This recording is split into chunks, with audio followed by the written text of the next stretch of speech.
So narcissistic abuse is not one of my favorite subjects at all, but it's an inevitable subject because narcissistic manipulation is everywhere. It's impossible to avoid it in life. You can only not be aware that it's happening, but nobody can avoid it.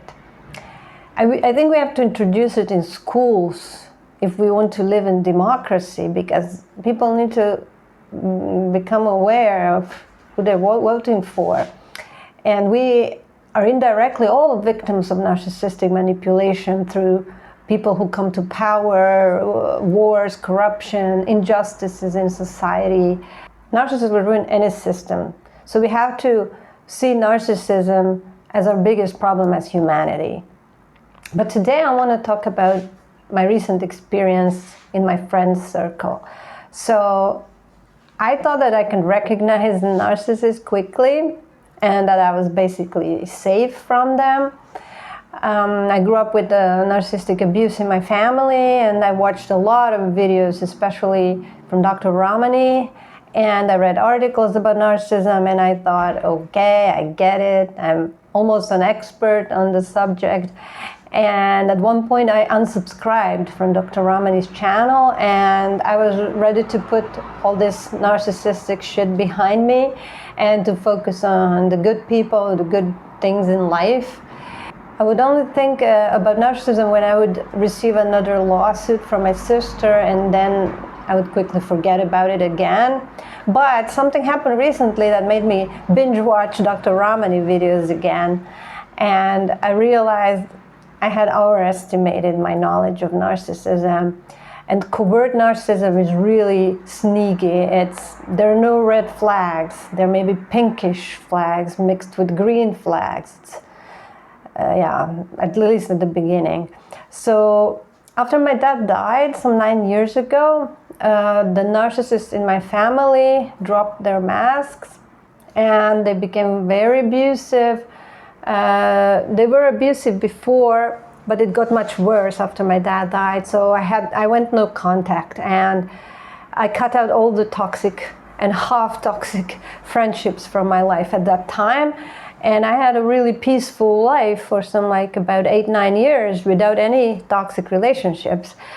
I didn't know how peaceful life can be without a narcissist, because they're so high conflict personalities. I grew up with daily fights and screaming and chaos. I did run into some narcissists outside of my family in the last 8 years, but then I recognized them quickly and I didn't get into any relationships with them until recently. So I moved into another city and I met a woman I connected with instantly, and we started spending a lot of time together, and we had deep conversations, and we became close friends, and eventually a group of friends also formed.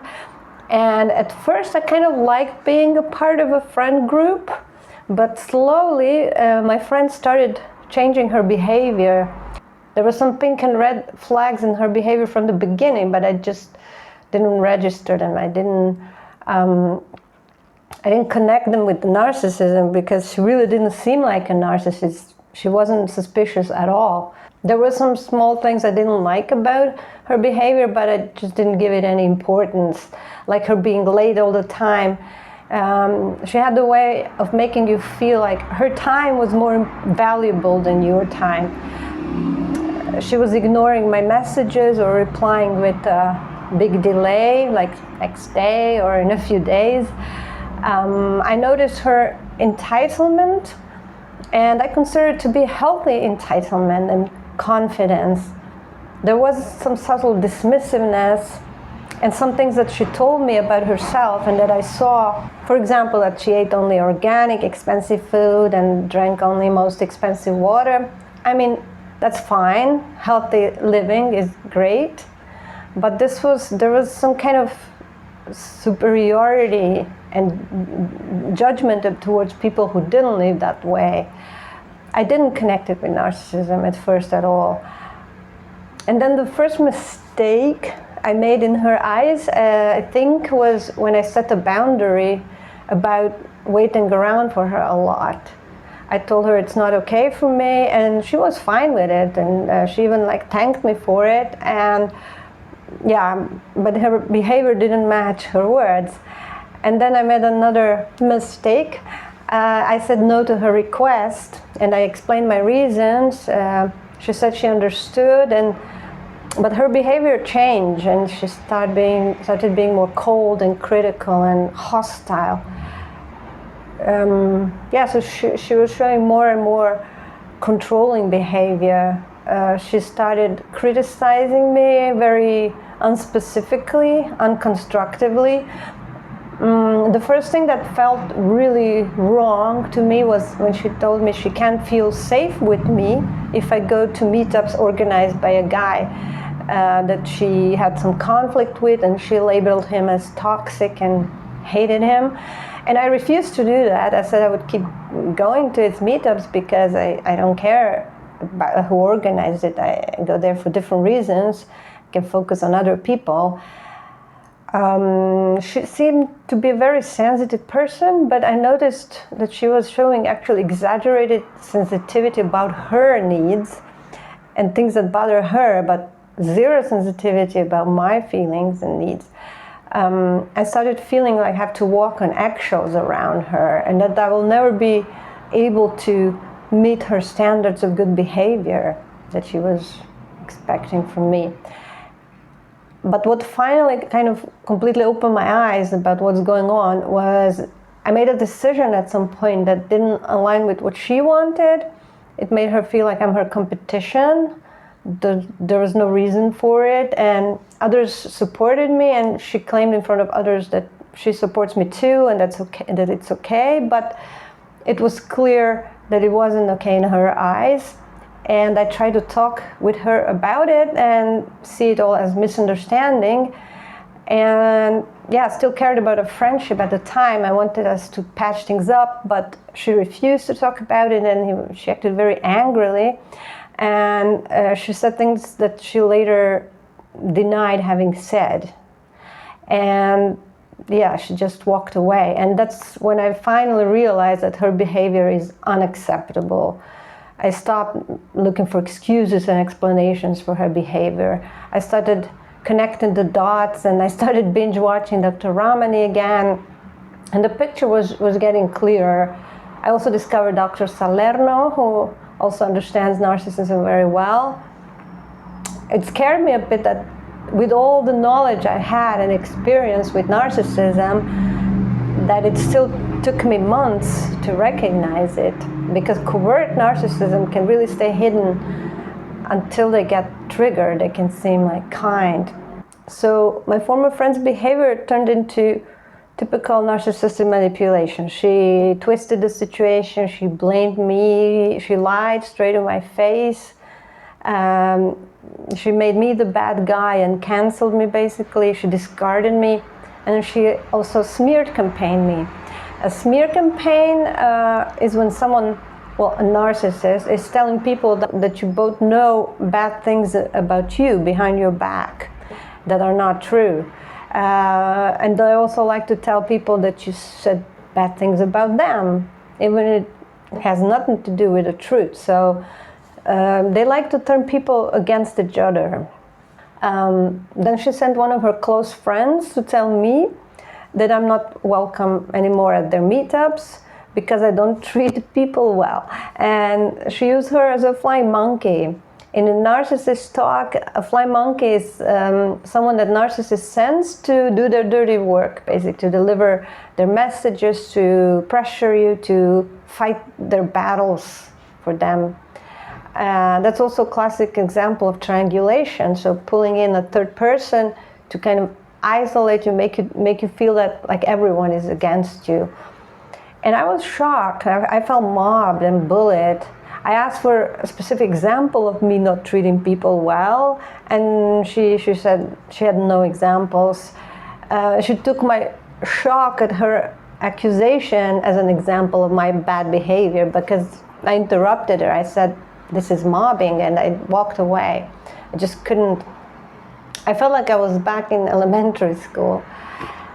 And later it became clear to me that not treating people well actually meant that my former friend actually told everyone in a friend group that I didn't treat her well, and all that I do is I would set boundaries with her, and I said no to her to something that she asked me to do. Although I politely declined and explained why I can't do that, it was still a rejection, a narcissistic injury, and narcissists don't forgive rejection.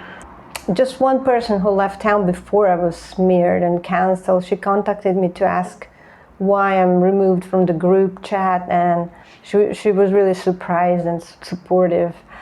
So what did I learn from this experience? A lot.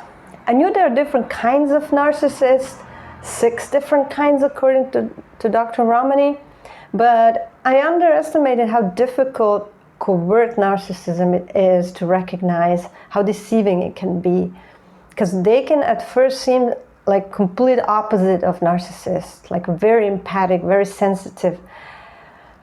Nobody's completely safe from narcissist. There's a lot to learn about it, and knowledge about narcissism, it has to be regularly updated, especially if you're the kind of person who tends to attract narcissists like I am. There are no narcissist-free environments because they're everywhere. It can be in your family or a romantic relationship, but it can also be colleagues, a boss, a friend. I learned that toxic friendships, just like toxic romantic relationships, they can start with intense connection, a kind of a love bombing, with lots of compliments and feeling seen, fast bonding. And many survivors of narcissistic abuse, and myself included, we tend to overshare, and that's called fawning. It's like trauma response, because we've been invalidated and hypervigilant, and our nervous system craves quick connection and validation. And what happens is, slowly, if you trigger a covert narcissist, they start criticizing you, and you start feeling confused and doubting yourself. You're trying to figure out what you did wrong. You start walking on eggshells. You start prioritizing their mood over your own authenticity. You suppress what you want. You adjust and like censor yourself so you don't trigger their criticism. And over time, you start losing yourself gradually, that you don't even notice that it's happening. You convince yourself that you want what they want, and you stop expressing your needs, and you shrink. You make yourself smaller just to keep the peace. And they need you to be small so they can feel big. I realized that I need to take relationships slowly, because both friendships and romantic relationships, they develop slowly. I mean, they should, if they're healthy relationships. So what triggers them? To trigger a covert narcissist, to make them show their true colors, to check if someone is a narcissist, you need to set a boundary with them, and you need to say no to them and see if their behavior changes after that, if their empathy disappears. I learned that not everyone who seems empathic is empathic, because there is this thing called pseudo-empathy and performative empathy. There's variable empathy that turns on and off. So at the beginning of relationship, a narcissist will test your boundaries to see how exploitable you are, how empathic you are. Like with small things like showing up late, changing plans last minute, ignoring small preferences you express. They want to check if you're a good victim, because they're counting on your good nature to manipulate you. Also, narcissists tend to be very judgmental. They constantly judge, and with time, you can start questioning your own preferences and instincts. They tend to show contempt to others also, not just you. All humans make mistakes, but with a narcissist, you can't really relax. You feel that if you say something they don't like, you will provoke their anger, their criticism. This experience also taught me a lot about group psychology. So I realized there was a good reason I rarely had a group of friends. I prefer people one-on-one. In groups, narcissists tend to establish themselves as an informal group leader. And if one person is more dominant, controlling, others tend to go along with their version of events, and people choose what feels socially safe instead of what's fair, what's true. And people tend to avoid uncomfortable conversations. They don't want to risk being targeted or excluded themselves. That's one of the biggest problems, that people are easily manipulated, especially by a covert or vulnerable narcissist. Because a narcissist on their own, they can't do that much harm. And normal people, especially if they never had any close relationship with a narcissist, they don't assume someone is lying and manipulating, because that's not something that they would do. And narcissists can be very manipulative, especially when their control or their image is threatened. They use triangulation, they lie very convincingly, which, yeah, it's hard for others to see what really happened. So people don't even ask the other side, and because of fear, avoidance, going along with the group, or just not questioning a narcissist side of the story. And Dr. Ramani actually doesn't recommend using the word narcissist, but I like to call spade a spade. She doesn't also recommend trying to convince people or telling anyone what this person is like, because people just don't believe until it happens to them. So it's better just to quietly withdraw and find your people, and a narcissist will always eventually show who they are. So yeah, the first, of course, it felt horrible, losing a close friend and a new group of friends. I felt bullied. It affected me, and my confidence was a bit shaken. I wondered what was wrong with me. But as I understood what actually happened, I started really feeling relief and calm. I had to forgive myself for not having seen it earlier. I did see it relatively quickly, considering it could take years, because my behavior triggered her to show her real face, so that's good. I didn't abandon myself. I stayed authentic, and I feel relieved and safe again, because I know that my authenticity and my love of truth will keep me out of long-term narcissistic relationships. Because narcissists can't really maintain long-term relationship with truth tellers, because truth tellers, we don't go along with their bullshit. We don't validate their false reality.